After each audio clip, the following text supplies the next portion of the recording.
It is the dead of winter, sometime around the year 950, and you wake long before there is any light to wake to. In the black of the longhouse, your hand finds the wooden pail beside the sleeping bench out of pure habit, and your fingers meet ice. A thin skin of it has closed over the water in the night, here, indoors, an arm's length from a hearth-fire that is never allowed to die. That single sheet of ice is the first thing the morning tells you, and it is telling you the plain truth about the world you have opened your eyes into. You are a Norse farmer, not a raider, not a hero out of any saga, just an ordinary person with a family asleep in a long row against the timber wall. And you are about to attempt the single hardest thing anyone in your world ever attempts. You are going to try to live through the winter. Here is the uncomfortable idea this whole story turns on.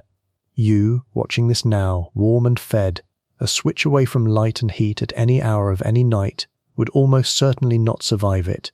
Not because you are weak, because staying alive through a Scandinavian winter 1,000 years ago demanded 100 small, relentless skills and judgments that no modern life has ever had to teach you. So stay here in the frozen dark with me, and let us count them off, one by one, the things that would quietly kill you.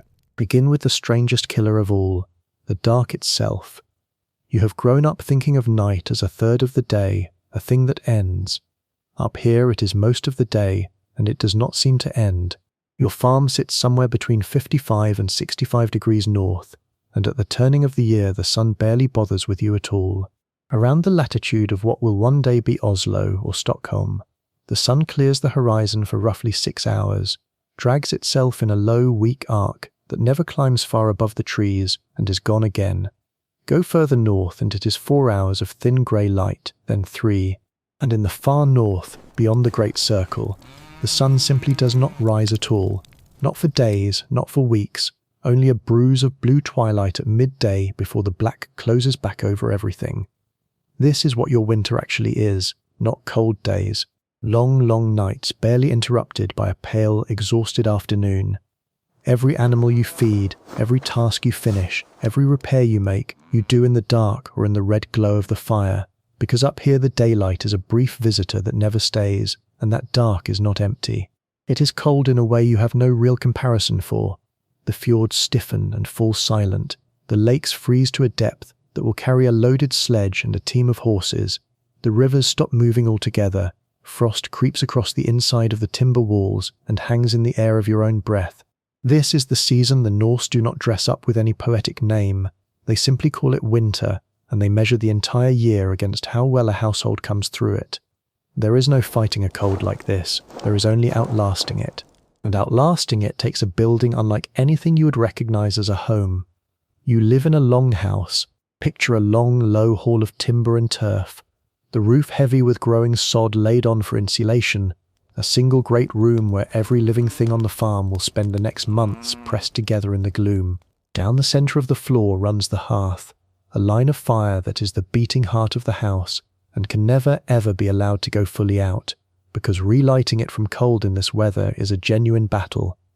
And now notice what is missing. There is no chimney, not one. The idea has simply not reached you, and would not for centuries yet.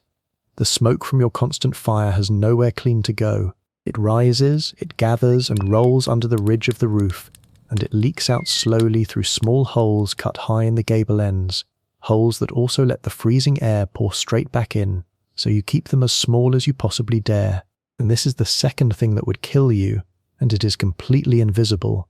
When modern archaeologists rebuilt Viking longhouses exactly like yours and actually lived in them through the winter, cooking and heating by open wood fire, and then measured the air they were breathing, what they found was genuinely alarming. The level of carbon monoxide, the silent, odorless gas that every fire breathes out, sat far above what we now consider safe to breathe for any length of time. The fine soot, the tiny particles that sink deep into the lungs and stay there, ran many times over any modern safety limit. You are not simply cold in this house. You are being slowly poisoned by the very fire that is keeping you alive. Live a lifetime inside this haze, winter after winter, and it shows on the body, the aching heads, the coughs that never quite clear, the chest of an old Norse farmer, thick and heavy with a lifetime of wood smoke. Every single breath of warmth in here costs you a breath of clean air, and there is no way in your world to have the one without paying for it with the other. Now add the smell and the hard reason for it. As the cold deepens toward its worst, you do something that would horrify a modern guest at your door. You bring the animals inside. At one end of the longhouse, behind a low wooden partition, you pen your cattle and your sheep, right there under the same roof, breathing the same thick air as your children. You have not done this out of carelessness. You have done it because those animals are, quite literally, heat. Their heavy warm bodies give off warmth all through the night, and that warmth soaks slowly through the partition and helps keep the human end of the hall, and you in it, from freezing solid. It saves precious firewood that you cannot spare a single log of, and it keeps the beasts themselves alive through a season that would kill them out in the open. But understand exactly what you are choosing here. You are spending your entire winter breathing the damp, the dung, the animal steam and the stink of a barn, sleeping only a few steps from lowing, shifting cattle, because their bodies are a working part of your heating. Warmth and smoke, animals and people, all of it sealed together in the long dark. That is your shelter. And now that shelter has to be fed. Feeding it is the threat that has been coming for you since the summer, because nothing grows now. Not a blade, not a single green thing, for months on end. Every mouthful your family will eat between the first hard frost and the far-off spring had to be caught, grown or raised long ago, and then saved. This is the great grinding labour standing behind the whole Viking winter, and it is called preservation. All through the warm months you dried fish on racks in the wind until it was hard as a plank of wood. You salted and you smoked your meat. You soured milk into sky, that thick, keeping curd, and you packed butter and cheese down deep into barrels of sour whey, where they would sit edible for months. You stored your grain against the rats and the wet, and then, all winter long, you rationed every bit of it against a spring that always seems too far away to reach. Get those sums even slightly wrong. Lose one store to rot or damp or a spark from the fire, and there is no market to run to and no neighbour with a surplus, because your neighbour is counting his own barrels just as anxiously as you count yours. In this world, feast and famine are not opposites at all. They are simply the two ends of the same single year, and the long hungry gap before the first fresh food of spring is a place where real people genuinely died. And even if your stores do hold, the food itself begins to work quietly against you. Month after month of the same dried, salted, soured provisions, and almost nothing fresh, nothing green, nothing alive. Your own body starts to run down in a way you can actually feel, the gums that begin to bleed, the old healed wounds that mysteriously open again, the deep, dragging weariness that sleep does not fix. The Norse know this sickness well enough to have their own word for it, Skyrbjugr, and they have their defences against it, hard won across bitter generations. Cloudberries, gathered in the brief summer and carefully kept, that somehow hold their goodness through the dark. Seaweed carried up from the shore, a sharp little green plant that far off later ages will actually go on to name scurvy grass, eaten for the plain reason that it keeps this creeping weakness at bay. You do not know the word vitamin, you never will, but you know, from watching people fail and recover, exactly which handful of wild things stands between your family and that slow rot in the blood. Forget them, or fail to find them under the snow, and the winter starts to eat you from the inside out, and through the whole of it, you are alone in a way that is genuinely hard for us to imagine. Here is the strange part. The same frozen water that could kill you also becomes, in its way, your only road. When the lakes and the fjords lock solid, the Norse take to them. You strap skates carved from the long leg bones of a horse to your feet and push yourself along the ice with a pole. You run for miles on long wooden skis. You load a heavy sledge and let it glide across a river that in summer would have stopped you dead. For a while, the frozen world turns into a smooth grey highway, but let one real storm come down off the mountains, the kind that buries the door to the waist and wipes out every track and turns the whole air to blind white nothing, and that highway seals itself shut in an afternoon. A farm can be cut off for days, for weeks, no help coming in and no word getting out. Every single problem, a sick child, a failing food store, a broken leg, a fire, now yours and yours alone to solve in the dark. Isolation in this season is not loneliness. It is danger with no possible way to call for help. So that is the winter you are being asked to beat, the endless night, The poisoning smoke you cannot escape, the killing cold, the slowly thinning food, the sickness rising in the blood, the roads that vanish in an hour. Any one of them, met with soft modern instincts, would be the end of you. And here is the twist that lifts this from a survival story into something much larger and stranger. The Norse did not merely endure all of this, they built their entire imagination out of it, because the deepest and most terrible story these people ever told, the story of the end of their whole world, does not begin with fire, or with monsters, or with a final battle. It begins with winter, and there is a real memory buried right underneath it. Centuries before your frozen morning, in the year we now count as 536, something went wrong with the sky over the entire north.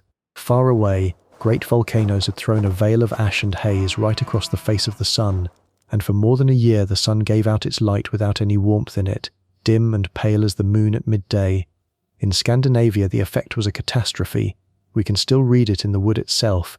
Danish oak trees from those exact years show growth rings so impossibly thin that the trees had all but stopped growing, summer after summer that simply never arrived. The crops failed in the fields, whole farms were abandoned and left to fall in. People starved and died in numbers that emptied out entire regions of the map. And in their terror, the Norse of that age buried their gold in the ground in great desperate hoards, offerings, it seems, begging the sky itself to give them back the sun. That real, remembered horror never left these people. It hardened, over the long generations, into the single most chilling image in all of their mythology. The Fimbulwinter, the mighty winter. 3 whole winters stacked one upon another with no summer to break them. The sun devoured, the world locked fast in ice and darkness and starvation, until brother turns his blade on brother and the end of all things finally begins. When the Norse sat in the dark and imagined the apocalypse, they did not reach for something new and unknown. They reached for winter that would not stop, because they had lived close enough to the real thing to understand, in their bones, that the force most likely to end the world was simply the same season they clawed their way through, barely, every single year of their lives. And knowing all of that, look at what these people chose to do in the very darkest heart of it. At midwinter, at the exact bottom of the whole year, when the nights are at their longest and the food stores are at their lowest and the dark is pressing hardest of all on the human mind, the Norse did not creep away and wait for it to pass. They lit the great fires of Yule. For as many as 12 long nights they feasted and drank and sang together in the smoke and the warmth, and they told the stories of their dead, whose own world felt very close and very near across the thin winter dark, and they marked on purpose the single most important turning point they knew in all the year, the one night after which the sun, at long last, begins to climb back. Yule is not a break from the winter. Yule is an entire people staring the dark straight in the face and answering it with fire and noise and company and defiance, because they understood, far better than you or I ever truly will, exactly how much was riding on that light coming back. So no, you would not survive their winter. Not the first one, and probably not the 10th, but that in the end is not really the point. The point is who these people became by surviving it, over and over, generation upon generation. The very same Norse who learnt to outlast months of poisoning smoke and killing frost, to ration a single barrel of soured curd against a spring that might not come, to read the sky and the sea ice and the wild plants that kept death out of their blood. These were the exact same people who then, when the light finally returned and the fjords cracked open, stepped calmly onto small open boats and sailed clean off the edge of the known world. The endurance came first, it had to. Iceland, Greenland, the long grey roads of the open Atlantic, none of it is remotely possible without a childhood already spent learning to beat the dark. The winter did not break the Norse. In the truest sense, it was the winter that made them. And every spring, when the ice at last groaned and split apart on the fjord, and the first thin sun began to climb a little higher each day, a farmer very much like you stepped out of a smoke-black longhouse into the raw cold light, still alive, and knew, in a way that you and I standing here never truly will, exactly what that returning light was worth.